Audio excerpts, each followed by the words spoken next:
Hey there, and welcome to Dark Creaky TV. If you're new, hit that subscribe button for spine-tingling Reddit creepypasta stories that are perfect for a night of chilling thrills. Don't forget to share your thoughts in the comments below. Thanks for watching, and let's get into tonight's stories.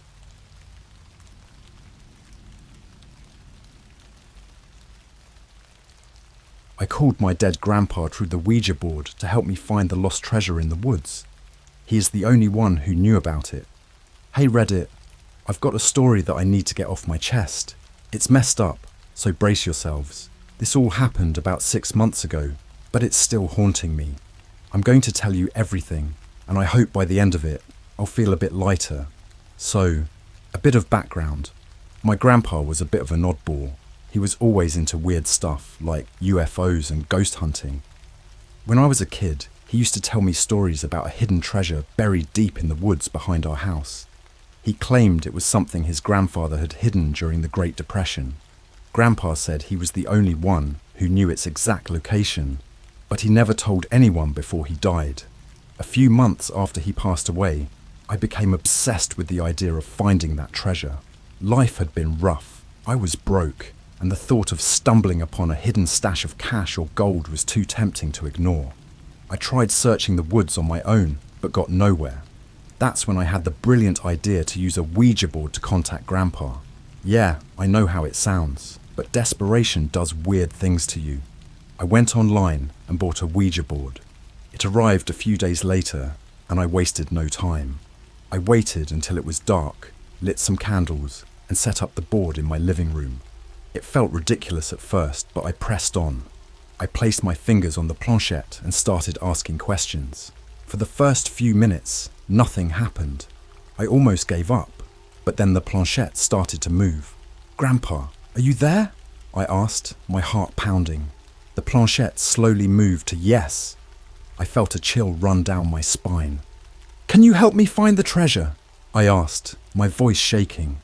The planchette moved again, spelling out yes. I was getting somewhere. "Where is it?" I asked. The planchette started moving more quickly, spelling out a location in the woods. It was a place I hadn't searched before. My heart was racing with excitement and fear.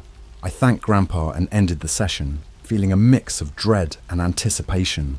The next day, I grabbed my gear and headed into the woods. The location Grandpa had spelled out was deep in the forest, a place where the trees grew thicker and the light barely penetrated. As I walked, I couldn't shake the feeling of being watched. Every rustle of leaves, every snap of a twig made my heart jump. I reached the spot around noon. It was a small clearing, surrounded by dense foliage. I started digging, my hands shaking with excitement. I dug for what felt like hours, sweat pouring down my face, my muscles aching.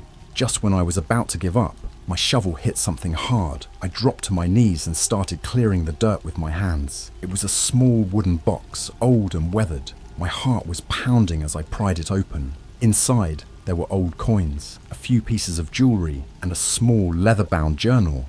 I couldn't believe it. I had found it. But as I held the journal, a sense of dread washed over me. It felt wrong. I decided to head back home and go through the contents there. As I walked back, the woods felt even more oppressive. The shadows seemed to move, and I felt like I was being followed. I quickened my pace, desperate to get out of there. I finally made it home and locked the door behind me, my heart still racing. I sat down at the kitchen table and opened the journal. The pages were filled with my great-great-grandfather's handwriting, detailing the hard times during the Great Depression and how he had hidden his valuables. But as I read further, the entries became more disturbing. He wrote about hearing voices in the woods, whispers calling his name. He described seeing figures moving in the shadows, always just out of sight. He became paranoid, convinced that something was after him. The last entry was the most chilling. It simply read, "It's here. It knows." As I finished reading, I felt a cold breeze pass through the room, even though all the windows were closed. I heard a faint whisper, my name being called softly. I froze, my blood running cold. I slowly turned around, but there was nothing there, just an empty room. I tried to shake it off as my imagination running wild. but I couldn't ignore the growing sense of dread. That night, I couldn't sleep. Every time I closed my eyes, I heard the whispers, felt the cold breeze. I kept seeing shadows moving in the corners of my vision. I was terrified, but I didn't know what to do. I had opened something that should have stayed hidden, and now I was paying the price. The next few days were a blur of fear and paranoia. I barely left the house, too scared of what might be out there. The whispers grew louder, more insistent. I felt a constant presence, watching me, waiting. I started seeing things, dark figures standing at the edge of my vision, disappearing when I turned to look. One night I decided to use the Ouija board again. I needed to know what was happening. I set it up, my hands shaking, and called out to Grandpa. The planchette moved immediately, as if it had been waiting. "Grandpa, what's happening to me?" I asked, my voice trembling. The planchette spelled out, "It followed." "What followed?" I asked, my heart pounding. "IT." That was all it said, just it. I had no idea what it meant, but the fear in my chest grew. I asked how to make it stop, how to get rid of it, but the planchette didn't move again. I was left with more questions and a growing sense of terror. The next day, I decided to return the treasure to the woods. Maybe if I put it back, whatever I had unleashed would leave me alone. I packed everything back into the box and headed into the forest. The walk felt even longer this time, the shadows darker, the whispers louder. When I reached the clearing, I placed the box back into the hole and covered it with dirt. As I stood up, I felt a presence behind me. I turned slowly, and there, standing just a few feet away, was a figure. It was tall and dark, its features obscured by the shadows. I couldn't move, couldn't breathe. The figure just stood there watching me. I don't know how long I stood there, frozen in fear. Eventually, the figure faded into the shadows, and I bolted. I ran through the woods, not stopping until I reached my house. I locked the doors, closed the windows, and sat in the middle of the living room, trying to calm my racing heart. That was 6 months ago. The whispers have stopped, and the shadows have receded, but I can't shake the feeling of being watched. Every night, I lock my doors and windows, and I keep the lights on. I haven't touched the Ouija board since, and I never will again. I don't know what I unleashed that night, but it's out there, and it's watching. All right, so after I put the treasure back in the woods, I thought things would calm down, but I was dead wrong. The whispers might have stopped, but other things started happening. It was like whatever I had disturbed was pissed off, and it wasn't going to let me off the hook that easily. It started with little things. I'd come home to find objects moved around, stuff I knew I hadn't touched. My keys would be on the kitchen counter when I always kept them on the hook by the door. My shoes would be neatly lined up in the hallway, even though I always kicked them off by the couch. It was creepy, but I tried to convince myself I was just being paranoid. Then, one night, I woke up to a strange noise. It was a scratching sound, like nails on a chalkboard, coming from the attic. I froze in bed, my heart pounding. The noise stopped for a moment, and then it started again, louder this time. I grabbed a baseball bat from under my bed and slowly made my way upstairs. The attic door was slightly ajar, which was weird because I never went up there. I pushed it open with the bat and flicked on the light. The scratching stopped as soon as the light came on. I scanned the room, my hands trembling. The attic was empty, just a bunch of old boxes and cobwebs. I walked around, trying to find the source of the noise, but there was nothing. Just as I was about to leave, I heard a faint whisper right behind me. "Get out!" I spun around, but there was no one there. I bolted out of the attic and slammed the door shut. I didn't sleep at all that night. The next day, I called my friend Mark. He's always been into the paranormal and stuff, so I figured he might have some advice. I told him everything, from the treasure to the Ouija board to the attic. Mark listened quietly, then told me he wanted to come over and check it out himself. He arrived that evening with a bunch of gear, EMF detectors, thermal cameras, the works. We spent hours going through the house, but nothing happened. No weird readings, no strange noises. It was like whatever was haunting me decided to take the night off. We ended up in the living room, feeling a bit defeated. Mark suggested we try one more thing, a séance. I was hesitant, But at this point, I was willing to try anything to get my life back to normal. We set up candles and sat on the floor, holding hands. Mark started chanting something in Latin, and I closed my eyes, hoping for the best. At first, nothing happened. Then, the temperature in the room dropped, and I felt a cold breeze brush past me. Mark's grip tightened on my hands, and I opened my eyes. The candles flickered, and the shadows on the walls seemed to stretch and twist. Mark asked if there was anyone with us, and the room grew colder. Suddenly, one of the candles blew out, and a deep, guttural voice echoed through the room. "You should not have disturbed me." My heart stopped. I looked at Mark, and his face was pale, eyes wide with fear. The voice continued, "You will pay for what you have done." The remaining candles blew out, plunging the room into darkness. I felt a cold hand on my shoulder, and I screamed, jerking away. The lights flickered back on, and the room was empty. But the feeling of dread lingered. Mark and I sat there, shaken and unsure of what to do next. After that night, things escalated quickly. I started having nightmares, vivid and horrifying. In one dream, I was back in the woods, digging up the treasure. As I unearthed the box, a shadowy figure emerged from the trees, its eyes glowing red. It lunged at me, and I woke up screaming, drenched in sweat. During the day, I'd catch glimpses of movement out of the corner of my eye, dark figures that would disappear when I turned to look. I stopped leaving the house, too scared of what might be waiting for me outside. Mark came over as often as he could, but even he seemed to be getting freaked out by the intensity of the haunting. One night, Mark suggested we try to communicate with whatever was haunting me one last time. He believed that maybe if we could understand what it wanted, we could find a way to get rid of it. Desperate, I agreed. We set up the Ouija board again, hoping for answers. We lit the candles and placed our fingers on the planchette. "Is there anyone here?" Mark asked. The planchette moved to yes. My heart raced as we continued. "What do you want?" I asked. The planchette spelled out, "Pay."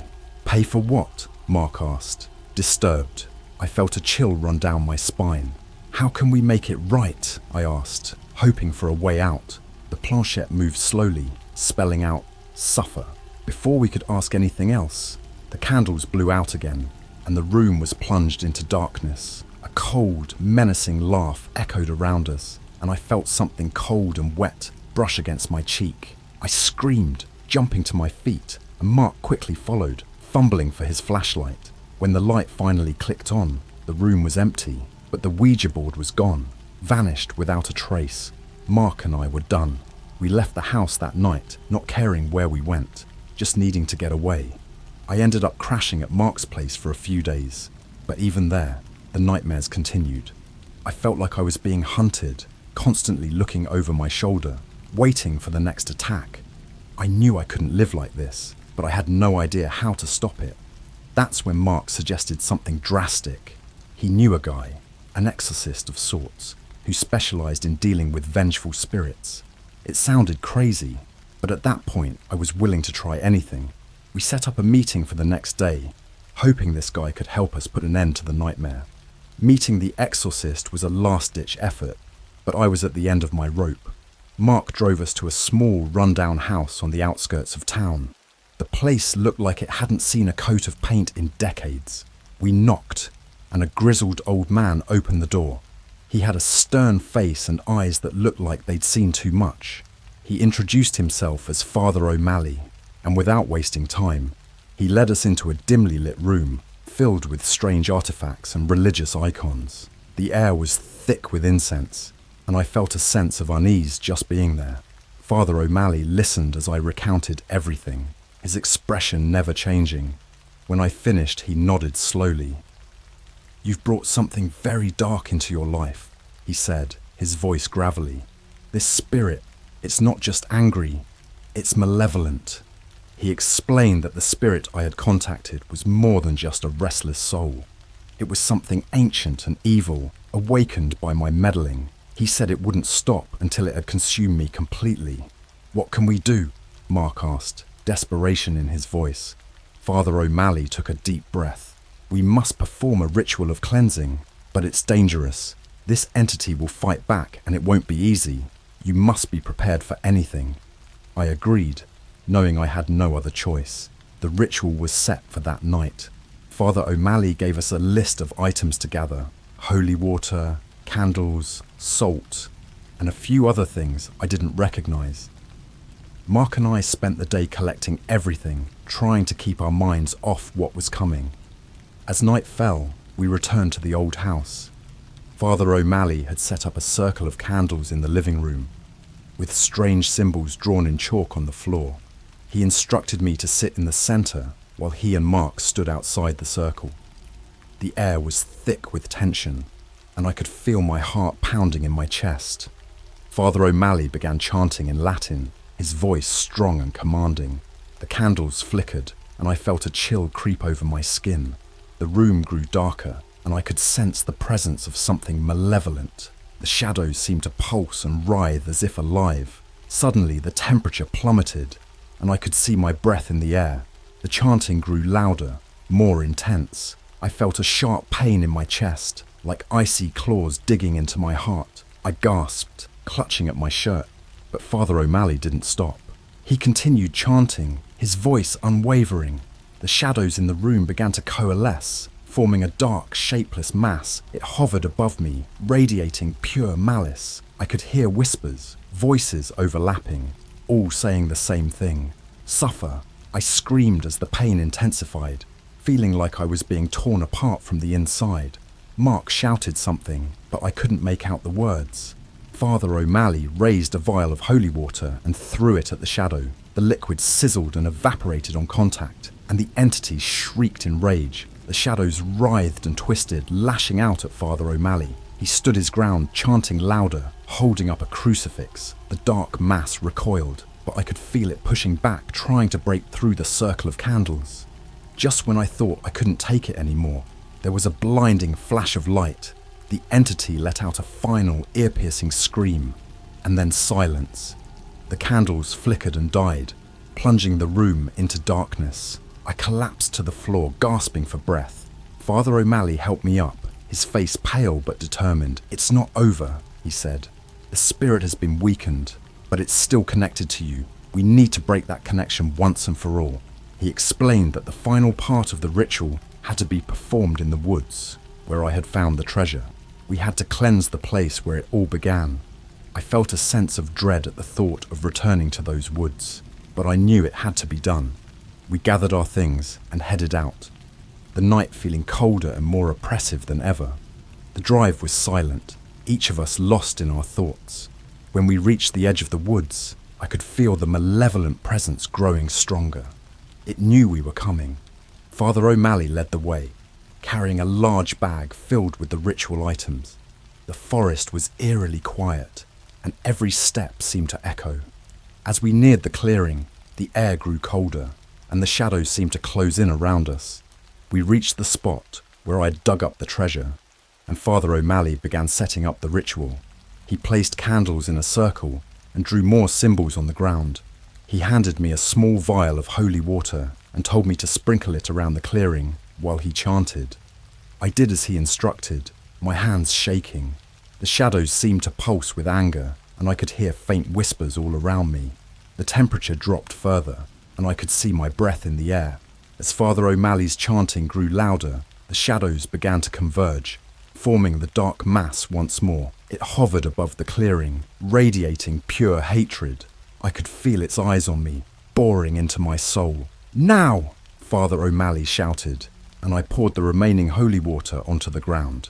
The entity shrieked, the sound piercing through the night. The shadows writhed and twisted, lashing out at us. I felt a cold, sharp pain in my chest, but I didn't stop. I poured every last drop of holy water onto the ground, praying it would be enough. There was a blinding flash of light, and the entity let out a final, agonizing scream. The shadows dissolved, and the oppressive presence lifted. The air grew warmer, and the whispers faded away. Father O'Malley helped me up, his face tired but relieved. "It's done," he said. "The connection is broken." We made our way back to the car, exhausted but hopeful. I could feel the weight lifting off my shoulders. The the sense of dread finally dissipating. As we drove back to town, I couldn't help but feel a glimmer of hope for the first time in months. But deep down, I knew it wasn't over. The entity might be gone, but the scars it left behind would never truly heal. And I couldn't shake the feeling that somewhere out there, it was still watching, waiting for the right moment to return. When I got back home, the relief was palpable. The house felt different, lighter somehow, as if the oppressive presence had finally lifted. For the first time in months, I slept without nightmares. But as the days went by, that glimmer of hope began to dim. Little things started to happen again, subtle at first, but growing more disturbing. It started with the feeling of being watched, a constant prickling sensation on the back of my neck.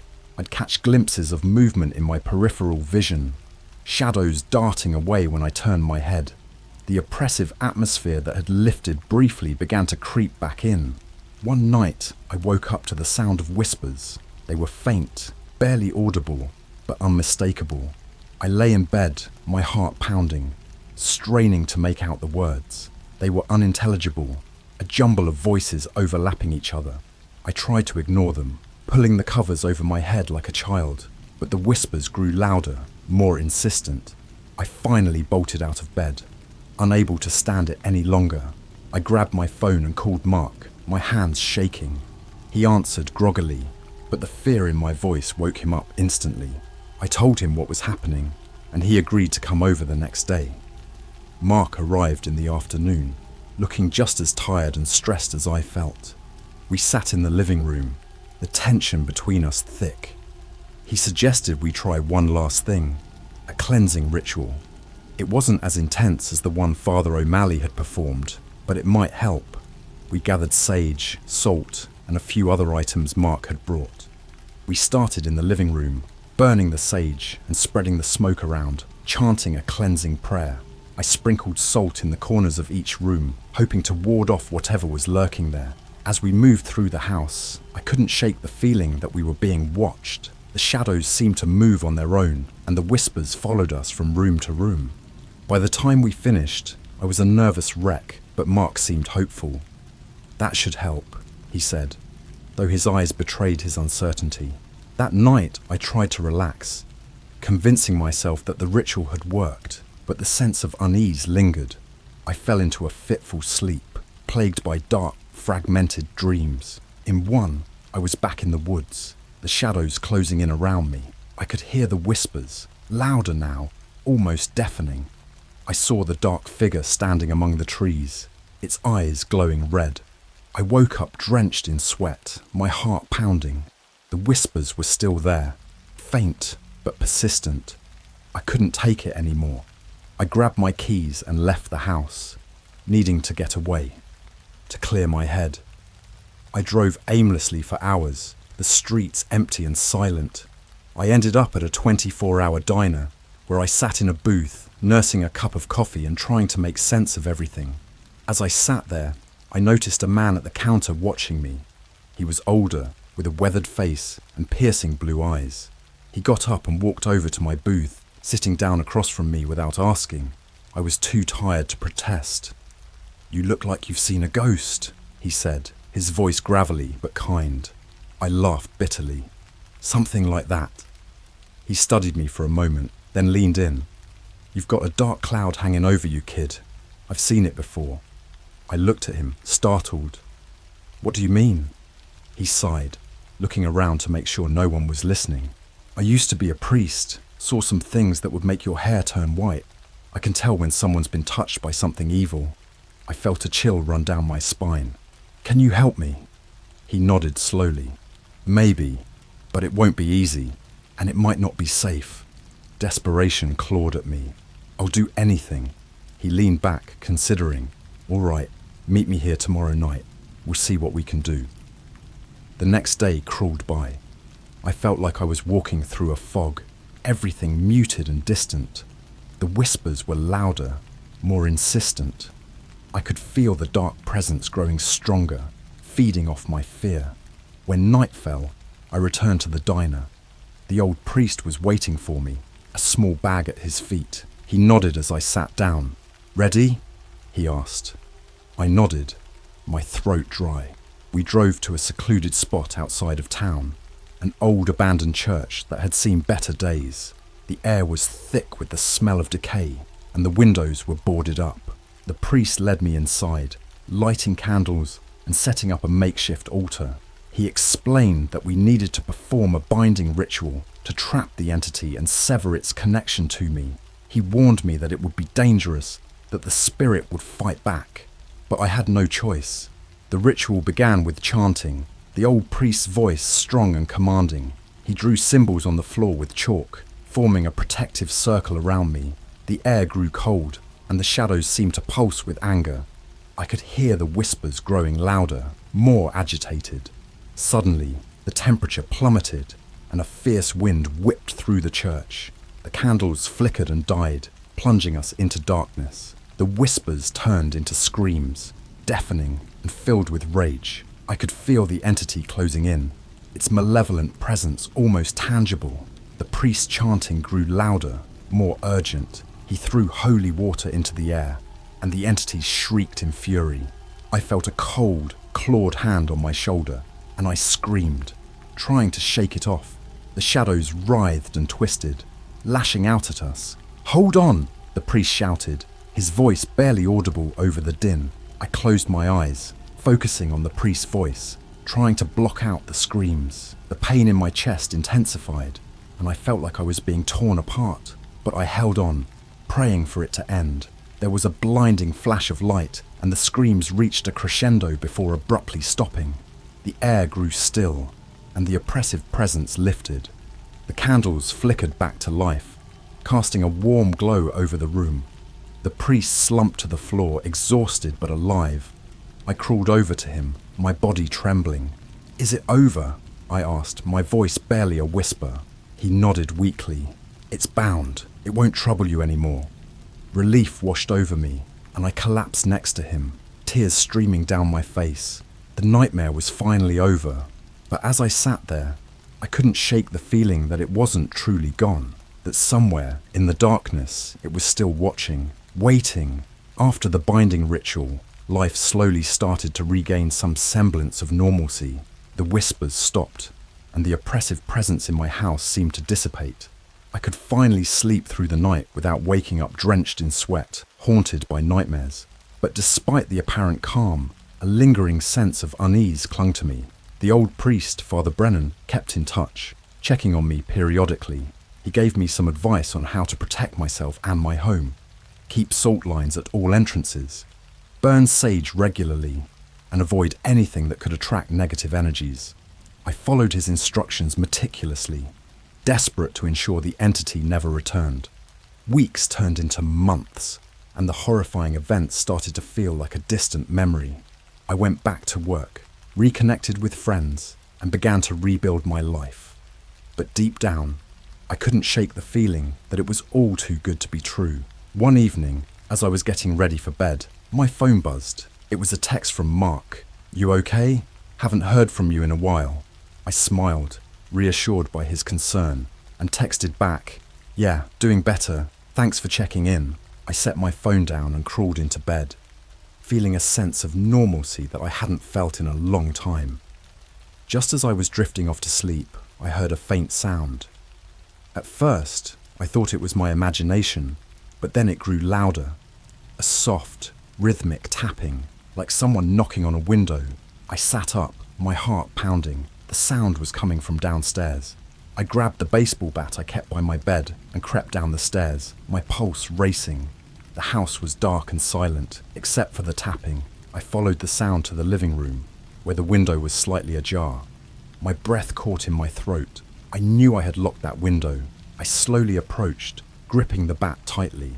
The tapping stopped, and I reached out to close the window. As I did, I caught a glimpse of something in the reflection, a dark figure standing just outside, watching me. I spun around, but there was no one there. The yard was empty, bathed in the dim glow of the streetlights. I quickly shut the window and locked it, my hands shaking. I backed away, scanning the room for any sign of movement. Suddenly, the lights flickered, and the temperature dropped. My breath misted in the air, and a familiar sense of dread washed over me. The whispers started again, faint at first, but growing louder, more insistent. I stumbled back, my heart racing. This couldn't be happening. The entity was supposed to be bound, trapped. I grabbed my phone and called Father Brennan, my hands trembling. He answered on the second ring. "What's wrong?" he asked, his voice alert. "It's back," I whispered, my voice shaking. "The whispers, the cold, it's all back." There was a pause. "Stay where you are. I'll be there as soon as I can." I hung up and tried to calm myself, but the whispers were growing louder, more agitated. I could feel the entity's presence closing in, like a dark cloud enveloping me. I grabbed the sage and salt, frantically trying to set up some kind of protection. The lights flickered again, and the shadows seemed to twist and writhe. I heard a low, guttural growl, and my blood ran cold.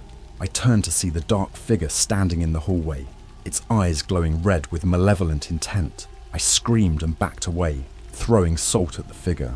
It recoiled, hissing in fury, but didn't disappear. I continued to sprinkle the salt, chanting the cleansing prayer Father Brennan had taught me. The figure advanced, its form shifting and pulsating with rage. Just when I thought it was about to reach me, the front door burst open, and Father Brennan stormed in, holding a large crucifix. He shouted a powerful incantation, and the figure screamed, the sound reverberating through the house. The shadows seemed to implode, and the figure dissolved into a cloud of black smoke, dissipating into the air. The temperature returned to normal, and the oppressive presence lifted. I collapsed to the floor, sobbing with relief. Father Brennan rushed over and helped me up, his face grim but determined. "It's over," he said, but I could hear the doubt in his voice. "Is it really?" I asked, my voice trembling. "Will it ever truly be over?" He sighed, looking around the room. "Spirits like this are tenacious. It may take time, and more than one attempt, to fully banish it, but we'll keep fighting."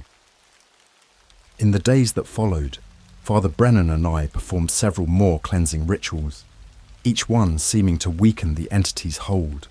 The house felt lighter, the atmosphere less oppressive, but the memory of those terrifying nights remained. A constant reminder of the darkness that lurked just beyond the veil. I kept in close contact with Father Brennan and Mark, both of whom became my support system in the aftermath of the haunting. We continued to take precautions, always on guard for any signs of the entity's return. Life gradually returned to a semblance of normalcy, but I was forever changed by the experience. I learned to live with the scars, both physical and emotional, and to appreciate the moments of peace and safety. The entity might still be out there, waiting for another chance to strike, but I knew I wasn't alone in the fight. I would never forget the horrors I faced, but I had gained a new understanding of the unseen forces that exist in our world. And with that knowledge, I was determined to protect myself and those I cared about from the darkness that lurked just beyond the shadows.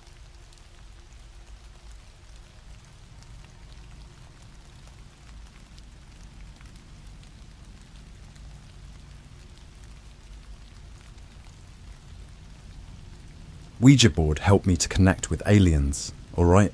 So let me just start by saying, I never believed in any of that paranormal crap. Ghosts, demons, aliens, it all seemed like stuff cooked up for movies and books. But what happened to me a few months ago, let's just say I'm not so sure anymore. This is a long one, so buckle up. It all started when I was at my buddy Jake's place for a small get-together.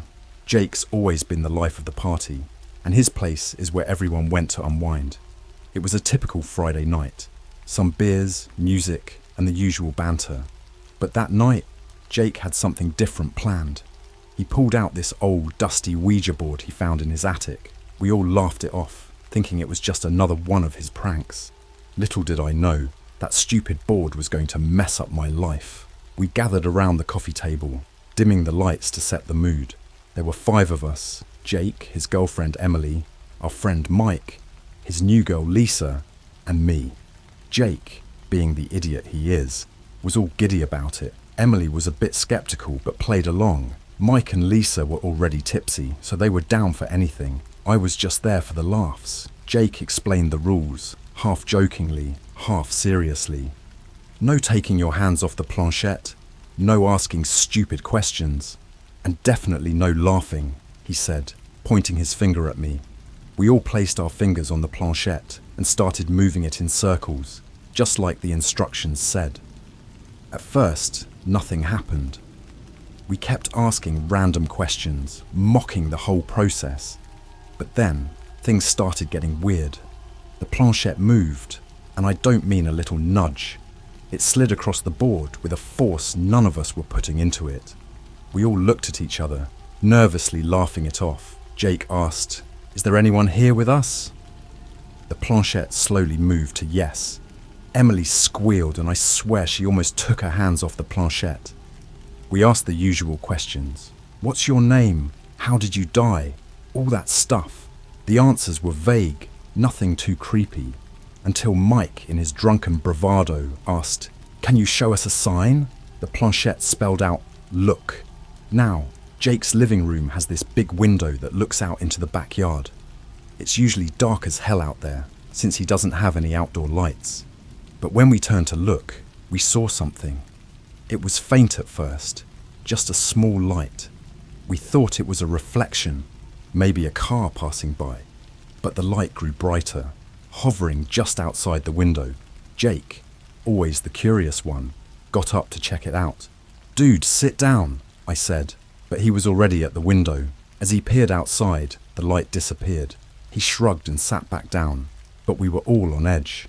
We decided to end the session, saying our goodbyes to whatever we thought we were talking to. We put the board away and tried to shake off the weird vibes.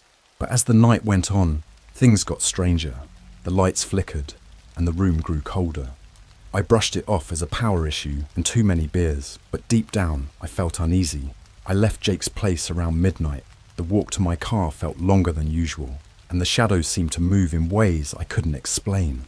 When I got home, I couldn't sleep. Every time I closed my eyes, I saw that light outside the window. It felt like it was watching me. The next day, I woke up feeling like crap. My head was pounding, and I had this weird sensation in my chest, like something heavy was pressing down on me. I chalked it up to a hangover and went about my day. But the feeling didn't go away. It followed me everywhere. Work, home, even in my dreams. And the dreams, they were the worst. Every night I'd find myself in a dark, endless void. No sound, no light, just an overwhelming sense of dread. Then, out of nowhere, that same light would appear, blindingly bright, and I'd wake up in a cold sweat, heart racing. I started dreading sleep, popping pills just to stay awake. A week later, Jake called. He sounded different, nervous, scared even. He said weird things were happening at his place, objects moving on their own, strange noises in the night. Emily had left, refusing to stay there another night. He asked if I'd experienced anything similar. I lied and said no, not wanting to freak him out more, but I knew something was wrong. That Ouija board had done something, opened some kind of door. I started researching, diving into forums and websites about the paranormal. Most of it was the usual crap. But then I stumbled upon a thread about Ouija boards and alien contact. It sounded ridiculous at first, but the more I read, the more it made sense. People shared stories about strange lights, nightmares, and an unshakable feeling of being watched. It all matched what I was experiencing. They talked about beings not from our world, entities that could slip through the veil between dimensions. I felt a chill run down my spine. Could it be? Was I really dealing with aliens? Desperate for answers, I reached out to one of the posters. They went by the username Stargazer42. They claimed to have had a similar experience and offered to help. We exchanged messages, and they gave me some tips on how to protect myself. Salt lines, protective symbols, the usual stuff. It sounded like bullshit, but I was willing to try anything at this point. That night, I followed Stargazer42's advice. I salted the windows and doors, drew symbols I found online, and even said some protective incantations. It felt stupid, but I was desperate. For the first time in days, I managed to get some sleep. But that's when things took a turn for the worse. I woke up in the middle of the night to the sound of my bedroom door creaking open. My heart stopped. I reached for the baseball bat I kept under my bed and slowly got up. The room was pitch black, but I could see a faint glow coming from the hallway. As I stepped into the hall, the glow intensified, forming into that same light I'd seen outside Jake's window. It hovered there, pulsating, almost like it was alive. I froze, unable to move or scream. The light moved closer, enveloping me. I felt a searing pain shoot through my body, like I was being burned from the inside out. And then, everything went black. When I came to, I was lying on my bedroom floor, drenched in sweat. My body ached and I had this weird metallic taste in my mouth. I scrambled to my feet and looked around. Everything seemed normal, but I felt different. Violated, invaded. Something had happened to me, something I couldn't explain. I tried calling Jake the next day, but he didn't answer. I drove to his place, only to find it empty. No sign of him or his stuff. It was like he'd just vanished. I asked around, but no one had seen or heard from him. Emily was gone too. It was like they'd both disappeared off the face of the earth. I was alone, terrified, and had no idea what to do next. That's when I decided to share my story here. Maybe someone out there has answers. Maybe someone has gone through the same thing. I don't know what to believe anymore, but I need help. If anyone has experienced something similar or knows what's going on, please reach out. I'm scared, guys. I don't know what's happening, but I feel like I'm being watched, like something is always there, just out of sight. And that light, I know it's coming back for me. I can feel it. After Jake and Emily disappeared, I became obsessed with finding out what happened to them. Every free moment I had, I spent scouring the internet for any clues. My job performance suffered. My social life fell apart, but I didn't care. Something horrific was happening, and I needed to know what it was. The dreams got worse. They were no longer just abstract voids, but vivid, terrifying encounters. In these dreams, I was always in Jake's house, wandering through dark, twisted hallways that seemed to go on forever. The walls were covered in strange symbols and pulsated like living flesh. And always, that light, blinding, malevolent, followed me. One night, I woke up to find a symbol drawn on my arm.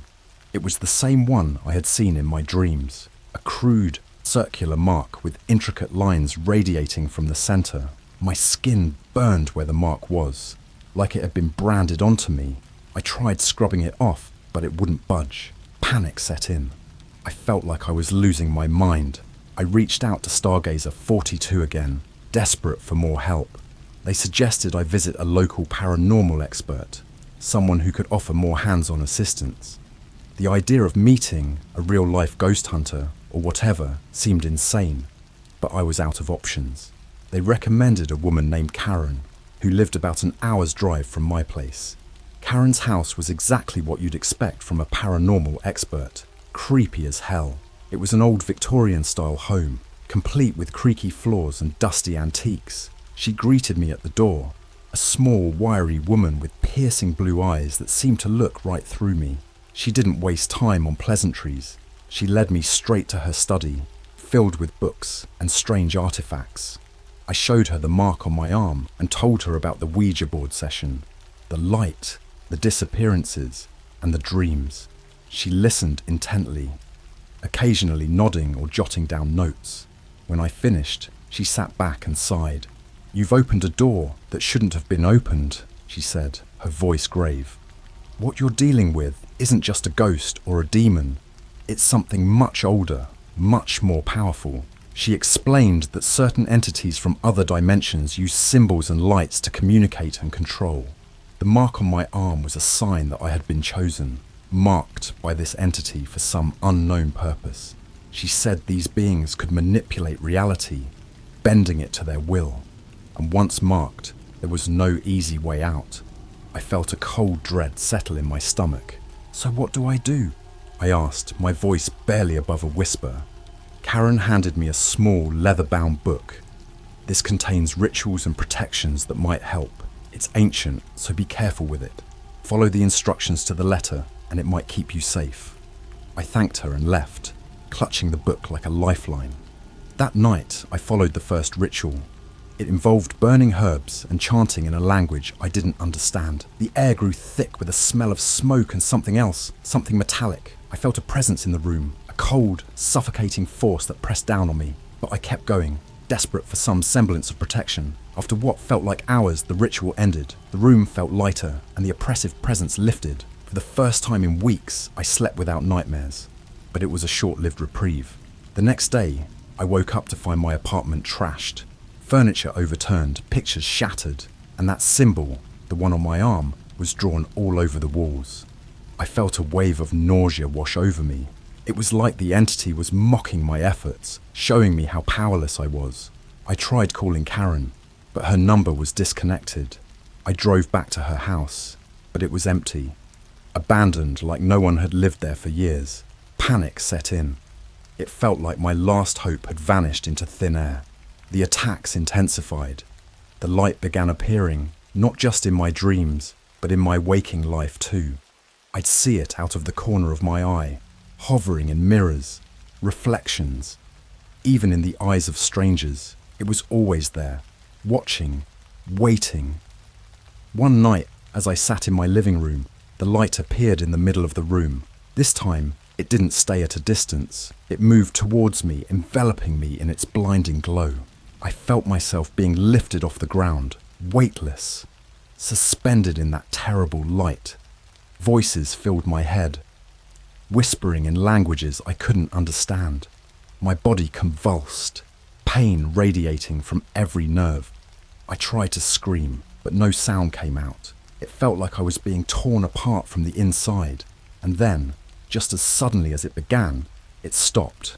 I found myself lying on the floor, gasping for breath. My vision was blurry, my body weak. I dragged myself to the bathroom and looked in the mirror. My eyes, they were different. The pupils were elongated, almost reptilian. I stumbled back, horrified. I knew then that this wasn't just a haunting or an alien encounter. This was something far more sinister. I was changing, being transformed into something else. I was losing myself, becoming something inhuman. I don't know how much longer I can hold on. The light is always there, a constant reminder of my impending doom. I've tried everything, rituals, prayers, even science, but nothing works. The entity has marked me, claimed me, and there's no escape. I'm writing this now as a warning. If you ever come across an old Ouija board, burn it. Don't mess with things you don't understand. I did, and now I'm paying the price. If anyone has any other suggestions, anything I haven't tried, please let me know. I don't know how much time I have left before I'm completely lost. I started recording everything. If I was going to lose myself, I needed evidence. My phone became my lifeline, capturing every bizarre event, every strange occurrence. I hoped that maybe, just maybe, someone would believe me and find a way to stop this. Days turned into weeks, and my condition worsened. The elongated pupils were just the beginning. My skin started to itch and peel, revealing patches of something different underneath. It looked like scales, shiny and translucent. I could no longer hide what was happening to me. I became a recluse, avoiding mirrors and reflections, terrified of my own appearance. The light, my constant tormentor, began to follow me more aggressively. It was no longer just a passive presence. It interacted with me, taunting and tormenting me. Objects in my apartment would move on their own. Doors would slam shut, and I'd hear whispers in that strange alien language, filling my head with madness. One night, I decided to document a particularly intense encounter. I set up my phone on a tripod in the living room and waited. It didn't take long for the light to appear. It hovered in the corner, pulsating with a sickly glow. I could feel its energy, cold and malevolent, filling the room. I spoke to it, demanding answers, but it only responded with more whispers, more pain. Suddenly, the light surged towards me, and I was thrown back against the wall. My phone captured everything, the light enveloping me, my body convulsing, the screams that seemed to come from somewhere deep inside me. And then, the whispers began to make sense. They were telling me things, revealing secrets of the universe, horrors beyond comprehension. Images flashed in my mind, visions of other worlds, alien landscapes, and beings so grotesque and terrifying that my mind struggled to process them. I saw Jake and Emily, but they were changed, their eyes vacant, their bodies twisted into monstrous forms. I blacked out, and when I woke up, the light was gone. My phone was still recording, capturing my unconscious form on the floor. I watched the footage, horrified by what I saw. It was undeniable proof that something otherworldly was happening, but it also showed me something else, something far more disturbing. As I lay there, unconscious, the light began to shape itself into a figure. It looked humanoid, but its features were indistinct, shifting and changing. It leaned over me, its face inches from mine, and I could hear it whispering my name. My blood ran cold. Whatever this thing was, it knew me, and it wanted me for something. I couldn't stay in my apartment any longer. The place felt tainted, corrupted by the entity. I packed a bag and left, not knowing where I was going, just needing to get away. I drove aimlessly for hours, the roads blurring together as my mind raced with fear and desperation. I ended up at a motel on the outskirts of town, a dingy place that smelled of mildew and despair. It was perfect. I needed somewhere to hide, somewhere to think. I barricaded myself in the room, drawing the curtains tight and lining the windows with salt. The book Karen had given me was my only comfort, its pages filled with ancient protections and rituals. I performed another ritual, hoping it would buy me some time. The room filled with smoke and the metallic scent of the herbs. I chanted the incantations, feeling a slight sense of relief as the oppressive presence lifted, if only slightly. I sat on the bed, exhausted, and opened my laptop. I needed to update my story, to reach out for help. But as I typed, strange things began to happen. The words on the screen shifted and changed, forming sentences I hadn't written. "You cannot escape," it said. "We are coming for you." I slammed the laptop shut, my heart pounding. I felt trapped, hunted. The next few days were a blur. I stayed in the motel, too afraid to leave, too afraid to stay. The light appeared every night, seeping through the cracks in the walls, the door, the windows. It whispered to me, calling my name, promising things I didn't want to hear. My body continued to change, the scales spreading, my skin becoming more alien with each passing day. I knew I couldn't run forever. I needed to confront whatever this was, to find a way to end it. I turned to the book again, searching for something, anything that could help. Deep in the pages, I found a ritual, a dangerous last resort kind of ritual. It required a sacrifice, something personal and meaningful. It was risky, but I was out of options. I gathered what I needed: candles, herbs, and a photo of my family.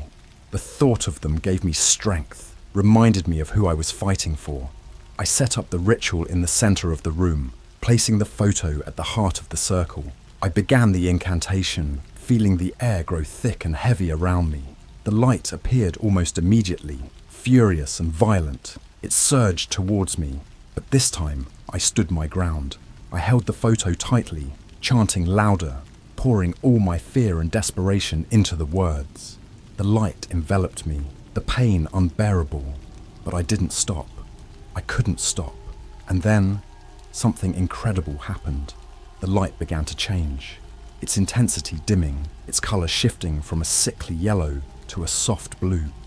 The whispers grew quieter, more distant. I felt a warmth spread through my body, and the pain lessened.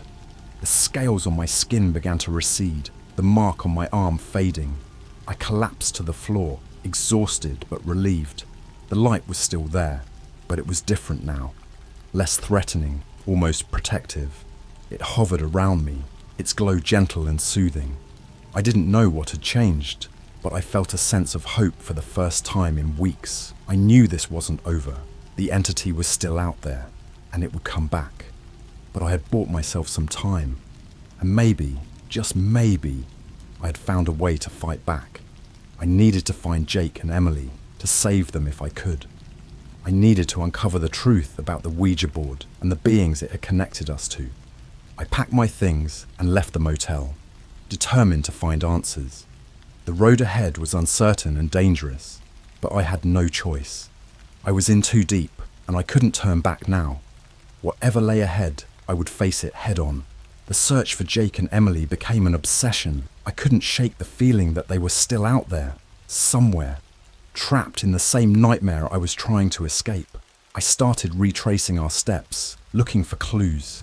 Jake's house was the first stop, but it was completely abandoned. No signs of a struggle, no indications of where they might have gone. Just an empty shell of a home that once felt so alive. I decided to dig deeper into the origins of the Ouija board we used. Jake had found it in his attic, but where did it come from? I visited Jake's parents, hoping they might have some answers. His mum, Mrs. Rogers, was reluctant to talk at first. She was clearly distressed about Jake's disappearance, but she eventually opened up. "The board belonged to Jake's great-grandfather," she said, her voice trembling. "He was an archaeologist, travelled the world collecting strange artifacts. That board was one of his finds. He always said it was special, but we never believed him." Mrs. Rogers handed me an old, leather-bound journal. This was his. "Maybe it can help you understand what you're dealing with." I took the journal, feeling a mix of excitement and dread. The pages were filled with detailed notes, drawings, and descriptions of various artifacts and their supposed powers. It was clear Jake's great-grandfather was obsessed with the occult. The entries about the Ouija board were the most disturbing.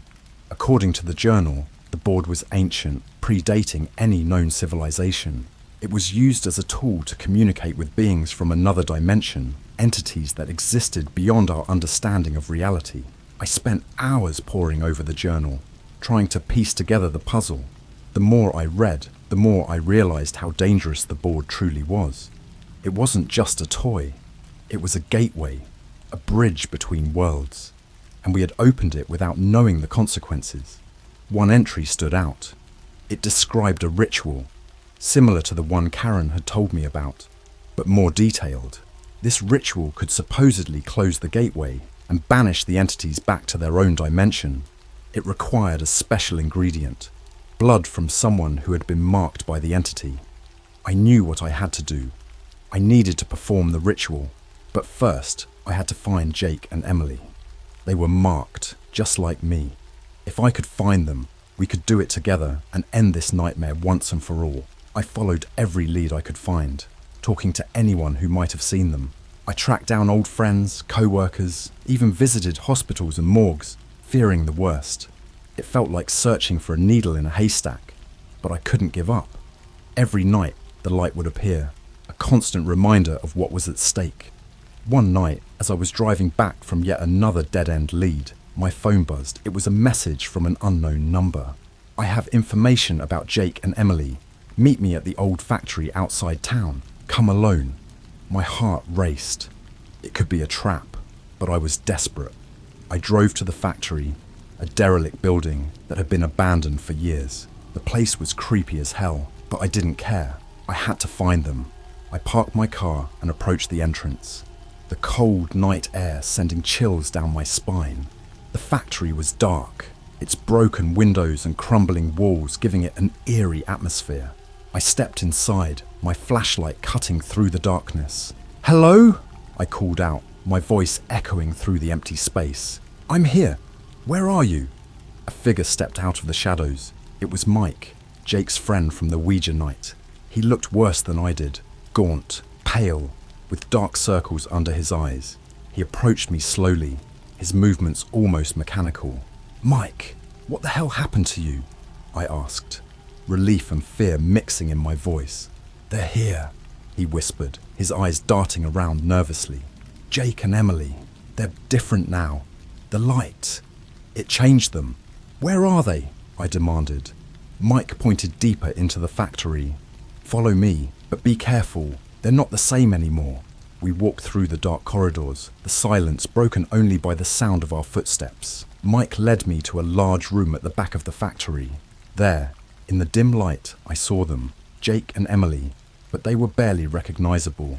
Their skin was pale and translucent, their eyes empty and lifeless. They moved slowly, almost like puppets on strings. "Jake! Emily!" I called out, my voice trembling. They turned to face me, but there was no recognition in their eyes. They were hollow shells, consumed by the entity. I felt a wave of despair wash over me. How could I save them? Mike handed me a knife. "You have to do it," he said. "The ritual, it's the only way." My hands shook as I took the knife. I had to cut myself, draw blood, and complete the ritual. It was the only way to close the gateway and free us all from this nightmare. I stepped into the circle I had drawn on the floor and began the incantation, feeling the power of the words resonate through the room. The light appeared, brighter and more intense than ever. It surrounded us, its energy crackling in the air. I could feel the entity's rage, its desire to consume us all. But I kept going, drawing the knife across my palm and letting the blood drip onto the symbols on the floor. Jake and Emily started to convulse, their bodies twisting and contorting as the ritual took effect. The light grew blinding, and I could feel the entity's grip loosening. I chanted louder, pouring all my fear and desperation into the words. The air was thick with tension, and the room seemed to vibrate with the power of the ritual. And then, with a final deafening scream, the light imploded, leaving us in darkness. I collapsed to the floor, exhausted and bleeding, but alive. Jake and Emily lay motionless, their bodies still and silent. I crawled over to them, praying that they were okay. I checked their pulses, relief flooding through me when I felt a faint heartbeat. They were alive, but they would need time to recover. The entity was gone, banished back to its own dimension, but the scars it left behind would never fully heal. I helped Jake and Emily to their feet, supporting them as we made our way out of the factory. Mike followed, his expression one of weary relief. We had done it. We had closed the gateway and stopped the entity. But the cost had been high, and I knew our lives would never be the same. We drove back to town in silence, the weight of what we had experienced hanging over us. We had faced something unimaginable, something that had changed us forever, but we had survived, and that was enough for now. After the nightmare at the factory, I thought we were finally free. Jake and Emily were alive, and the entity seemed to be gone. But as the days turned into weeks, I realized that the ordeal had left deeper scars than I had imagined. Jake and Emily were not the same. They spoke in hushed tones, their eyes darting around as if they were constantly being watched. They avoided mirrors and windows, anything that could reflect their images. Mike and I tried to help them, but it felt like we were dealing with strangers, hollow shells of the friends we once knew. One night, I received a call from Emily. Her voice was trembling, filled with a fear that sent chills down my spine. "I need to see you," she whispered. "It's happening again." My heart sank. I drove to her place, my mind racing with dread. When I arrived, Emily was a mess. She'd lost weight, her skin pale and gaunt. Her apartment was in disarray, symbols drawn on the walls, candles burned down to stubs. "It's back," she said, tears streaming down her face. "The light. It's been following me. I can't escape it." We sat down, and she explained how the entity was still with her, haunting her every move. It appeared in her dreams, whispered in her ears, filled her with a sense of dread she couldn't shake. The ritual had not banished it completely. It had merely weakened it, pushed it back, but it was still there, lurking, waiting. I felt a cold dread settle in my stomach. We had to do something. But what? The book Karen gave me was the only source of information I had. I decided to consult it one last time, hoping to find a permanent solution. Flipping through the pages, I found a passage I had overlooked before. It spoke of a final ritual, one that could sever the connection between our world and the entity's dimension. It was dangerous, far more so than the previous rituals. It required a sacrifice of immense personal value, something that held deep emotional significance. I explained the ritual to Emily, Jake, and Mike. We were all desperate, willing to try anything to end this nightmare. We gathered at Emily's apartment, prepared the ingredients, and drew the symbols on the floor. The room was filled with tension, the air thick with fear and anticipation. I took out a locket that belonged to my mother. It was the most precious thing I owned. A connection to the family I had lost. Emily brought a childhood toy. Jake a journal he had kept since he was a teenager, and Mike a photo of his late sister.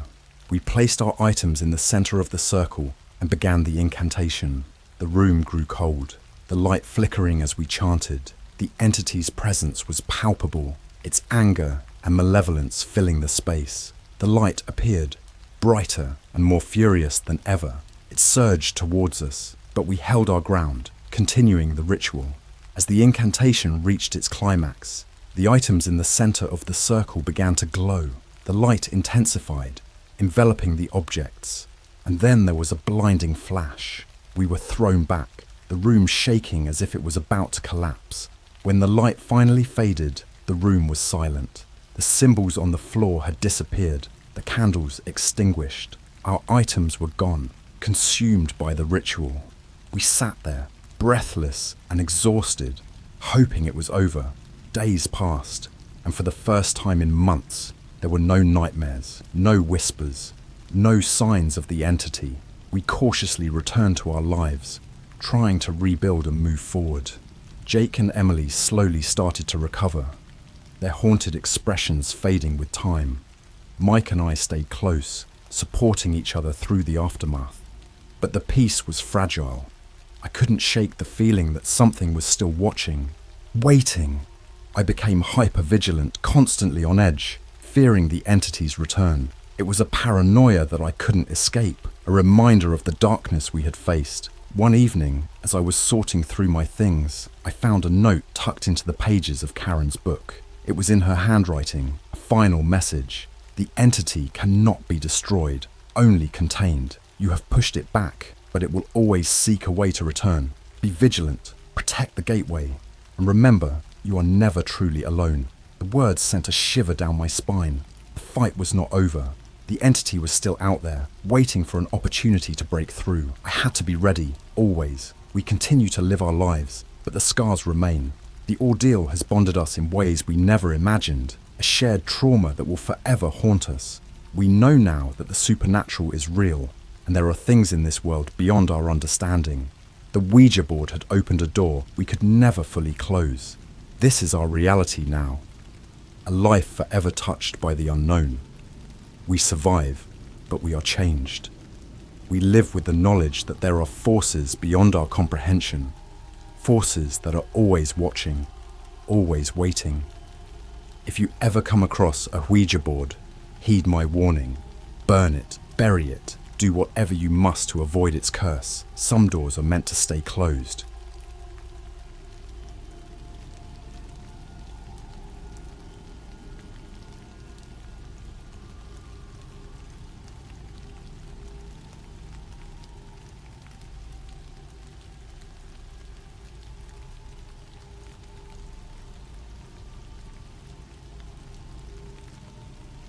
I did nasty revenge on my stepfather who abused my sister and my mother.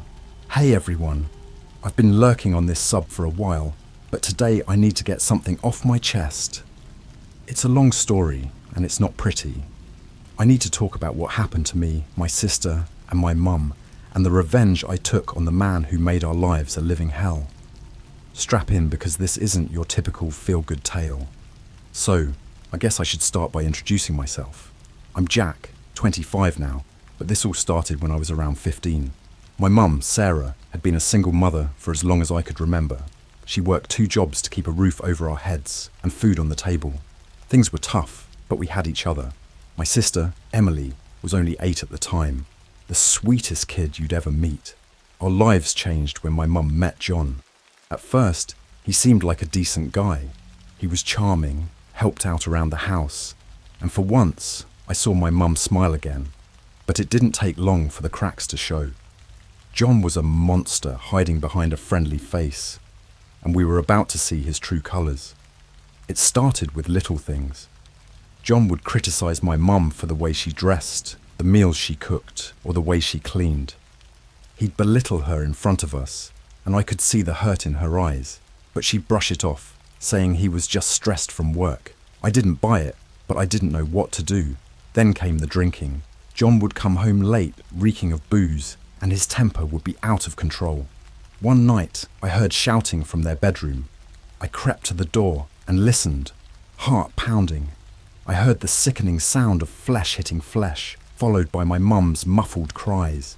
I wanted to burst in, to stop him, but I was a scrawny kid and he was a big guy. I knew I'd be no match. Things escalated quickly. John's abuse wasn't just verbal anymore. It became physical. He'd hit my mum over the smallest things, leaving her with bruises she tried to hide. I felt so helpless, and my anger towards him grew every day. But the worst part was when he started targeting Emily. I remember the first time he hit her. She had accidentally spilled some juice on the carpet, and John lost it. He slapped her across the face, hard enough to leave a red handprint. She looked at me with those big, terrified eyes, and something inside me snapped. I couldn't let this continue. I tried talking to my mum, begging her to leave him, but she was scared. She thought we'd end up homeless or worse. I couldn't blame her, but I knew we couldn't go on like this. I started plotting, thinking of ways to get rid of John for good. It consumed my thoughts day and night. I began documenting everything. I'd sneak around the house, taking photos of my mum's bruises, recording audio of John's drunken rages. I even managed to get a few videos of him hitting her. It wasn't easy, but I was determined. I knew I needed proof if we were ever going to be free from him. One night, things took a dark turn. John came home drunker than usual. I was in my room, pretending to do homework, but I had my phone ready to record. I heard him yelling at my mum, and then Emily's screams. I rushed out of my room, phone in hand, and saw John standing over Emily, belt in hand. My mum was on the floor crying, begging him to stop. I couldn't take it anymore. I ran at him, trying to pull him away from Emily. He turned and punched me hard. I fell to the ground, dazed, but I didn't let go of my phone. I kept recording, hoping this would be enough to put him away.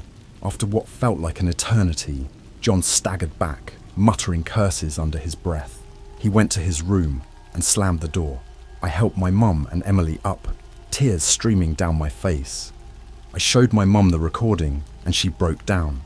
She knew we couldn't stay any longer. We packed our things that night and left while John was passed out. We went to a women's shelter, and with the evidence I had collected, we filed a restraining order against him. It wasn't easy, but we were finally free.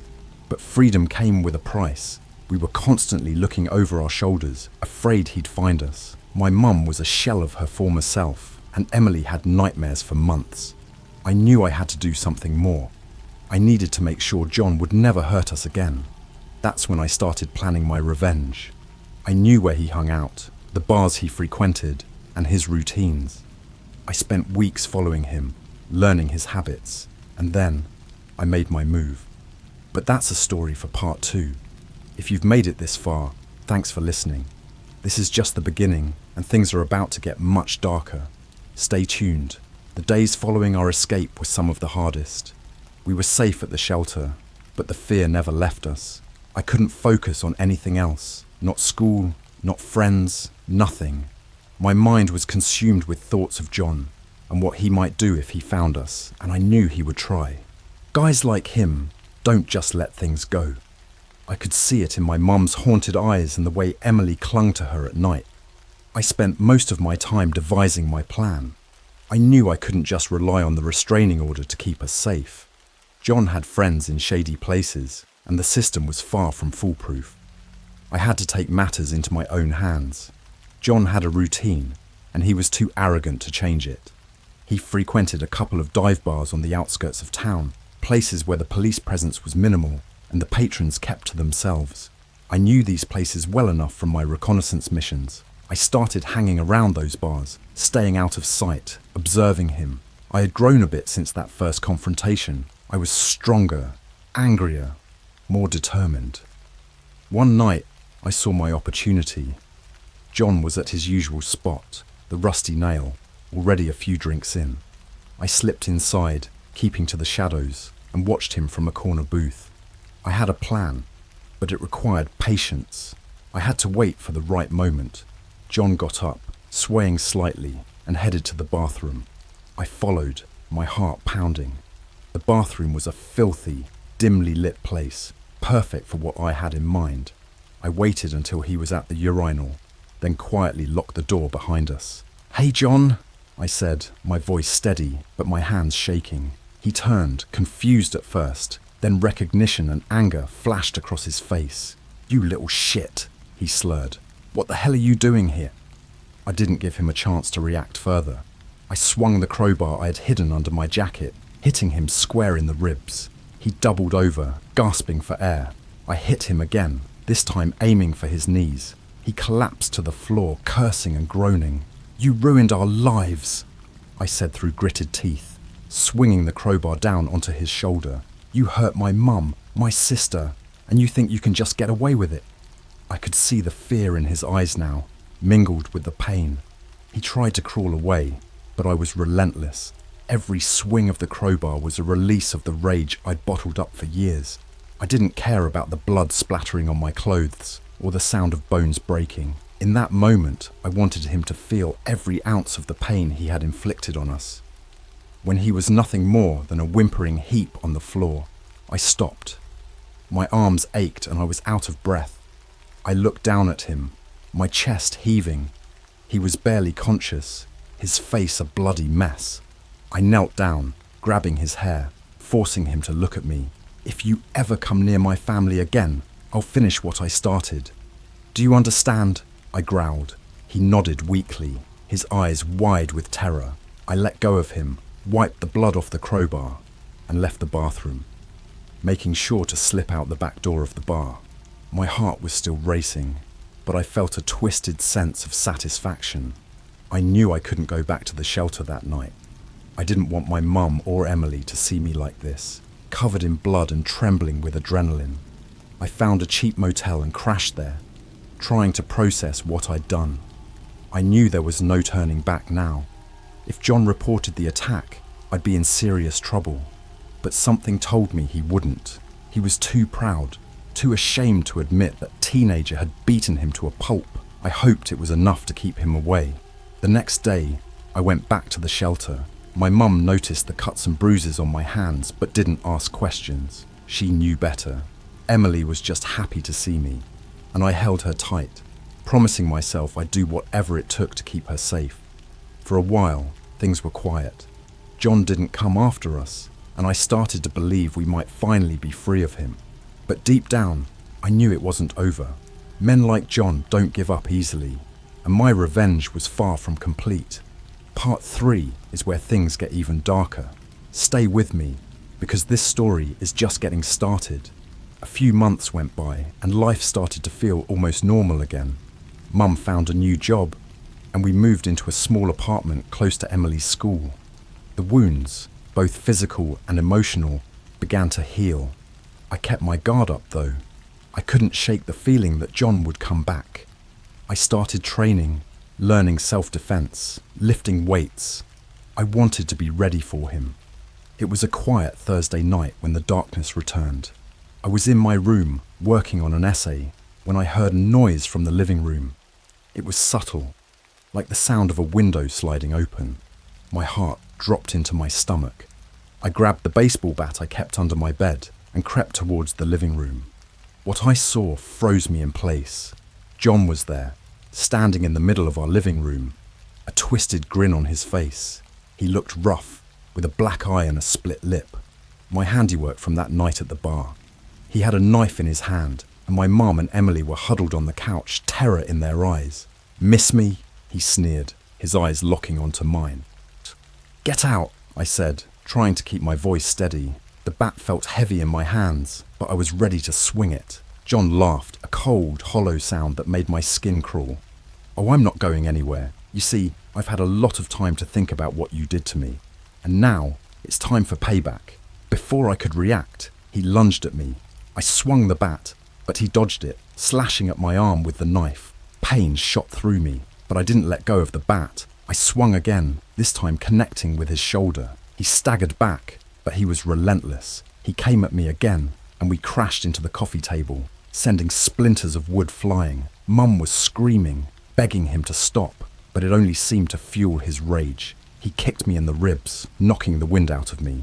I gasped for air, trying to get up, but he was on me, the knife glinting in the dim light.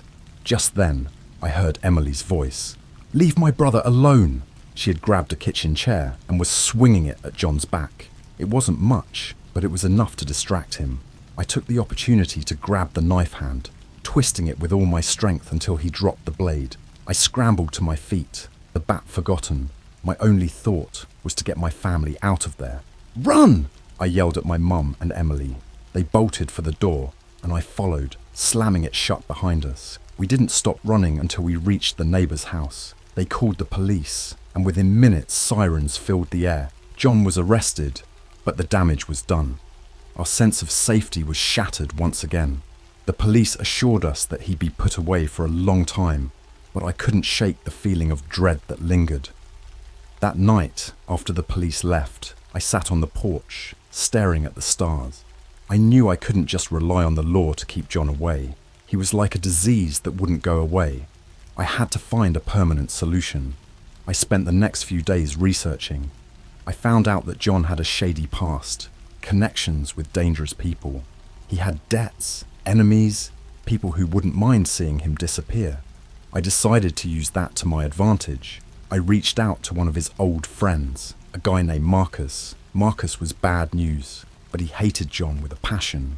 I offered him a deal. I'd give him the money John owed if he made sure John would never bother us again. Marcus was more than happy to oblige. A week later, I got a call from Marcus. "It's done," he said simply. "You won't have to worry about him anymore." I didn't ask for details. I didn't want to know. All I cared about was that John was gone for good. I felt a strange sense of relief, but also a dark satisfaction. I had crossed a line, but I didn't regret it. My family was safe, and that was all that mattered. Life slowly returned to normal. We never spoke of John again. Mum, Emily, and I focused on rebuilding our lives, but the darkness he brought into our lives never fully went away. It lingered in the shadows, a reminder of how far I'd go to protect the ones I love. Part 4 is coming, where the aftermath of these events takes an even darker turn. Stay with me, because this nightmare is far from over. A few months after Marcus made John disappear, life had settled into a semblance of normalcy. We moved to a new town, far from the memories of that night. Mum got a better job, and Emily seemed happier, her nightmares less frequent. But for me, the darkness lingered. I couldn't shake the feeling that something was watching us, waiting for the right moment to strike. It started with little things. I'd come home from school and find objects slightly out of place, keys on the counter instead of the hook by the door, the TV remote on the floor instead of the coffee table. I chalked it up to my paranoia at first, but the incidents kept happening. I tried to convince myself it was nothing, but deep down, I knew better. One night, I woke up to the sound of footsteps in the hallway. My heart pounded in my chest as I reached for the bat I kept by my bed. I crept out of my room, every nerve on edge. The house was dark, the only light coming from the street lamp outside, casting eerie shadows on the walls. I followed the sound to the kitchen, where the fridge door was open, casting a cold light across the room. At first, I thought it was my mum or Emily, but then I saw him. John, or what was left of him. He stood there, his face twisted and decayed, like something out of a nightmare. His eyes, hollow and lifeless, locked onto mine. "Miss me," he rasped, a twisted grin spreading across his rotting face. I stumbled back, my breath catching in my throat. This couldn't be real. John was gone, dead. Marcus had taken care of him. But here he was, standing in my kitchen, a spectre of the past I couldn't escape. "Stay away," I yelled, swinging the bat. It passed right through him, like he was made of smoke.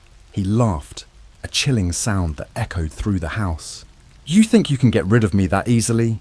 he taunted, stepping closer. "I'm not going anywhere. I'll always be with you, Jack. Always. I bolted back to my room, slamming the door shut.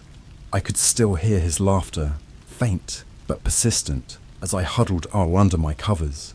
Sleep was impossible. I lay there, staring at the ceiling, wondering if I was losing my mind. The next morning, I found Emily in the kitchen, making breakfast. She looked up at me, her face pale. "Did you hear someone last night?" she asked, her voice trembling.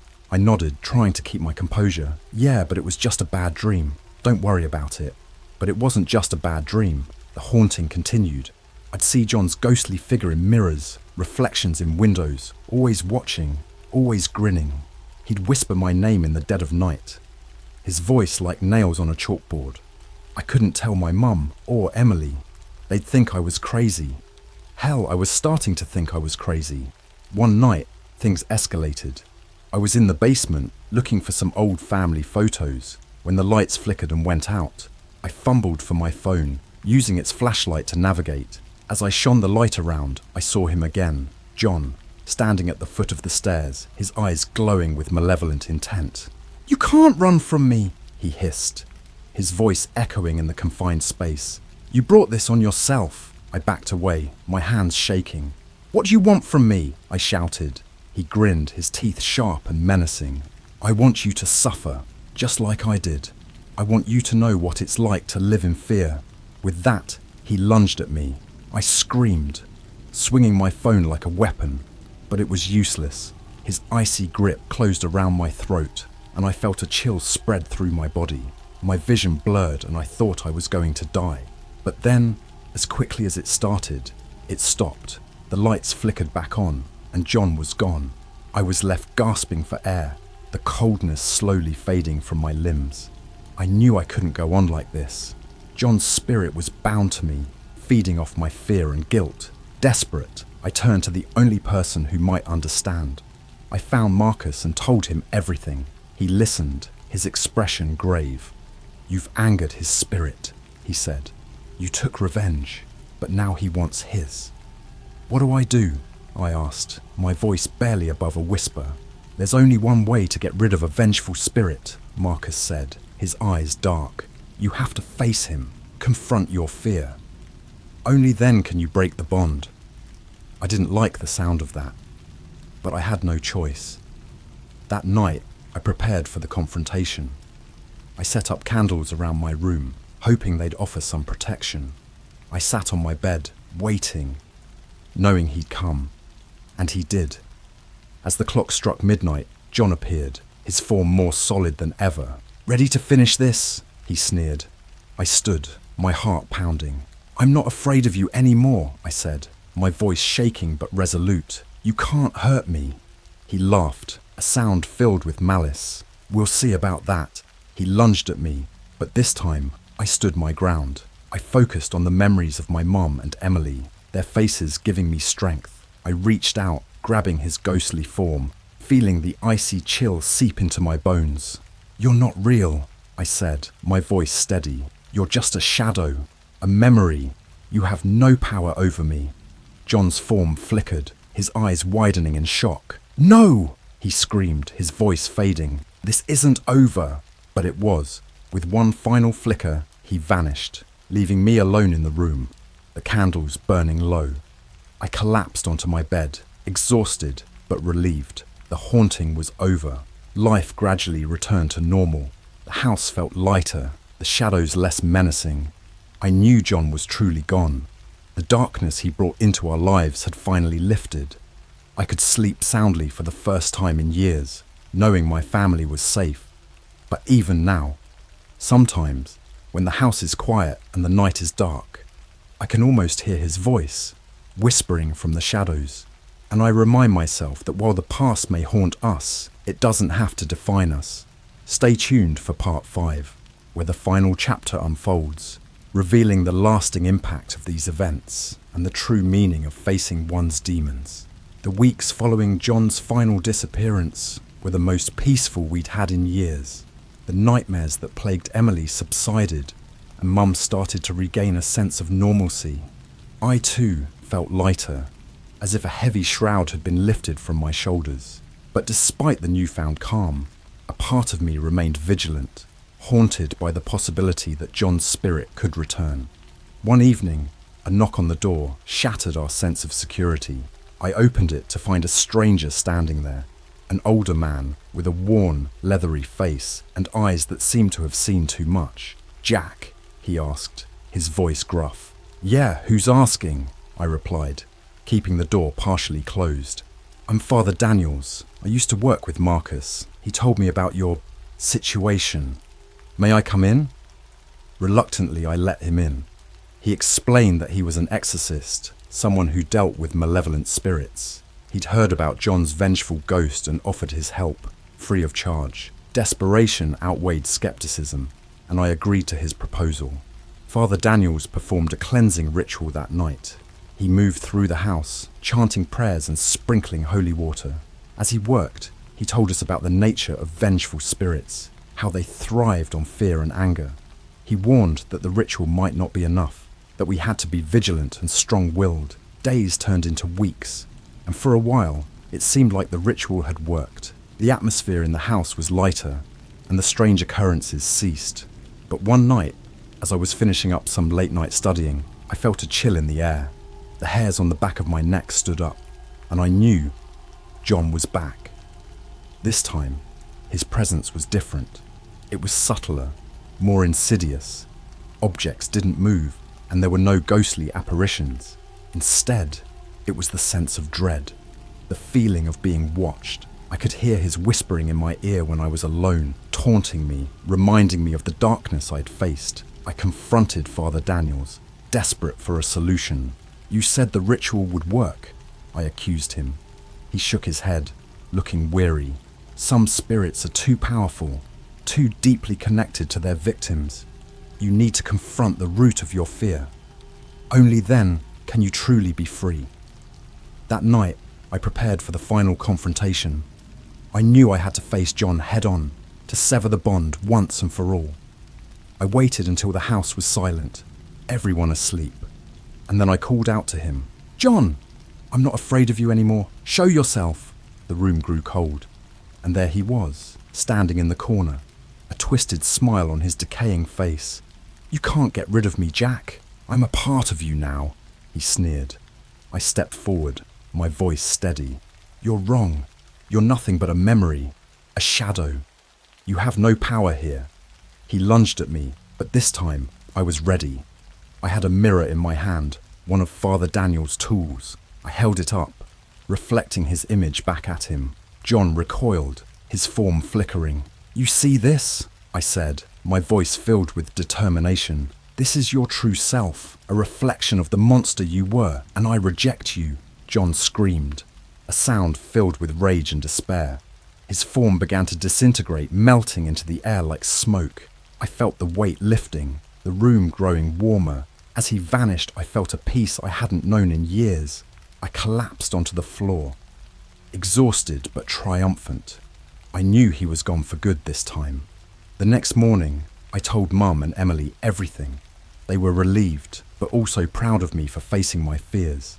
Father Daniels confirmed that the spirit was truly gone, his connection to our world severed. Life went on, but we were forever changed.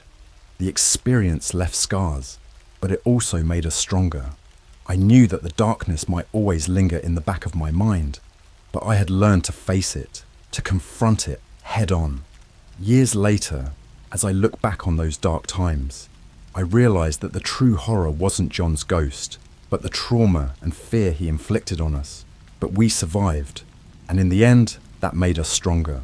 The past would always be a part of us, but it no longer defined us. And as I moved forward with my life, I carried that lesson with me. No matter how dark the past, it's the strength to face it that truly defines who we are.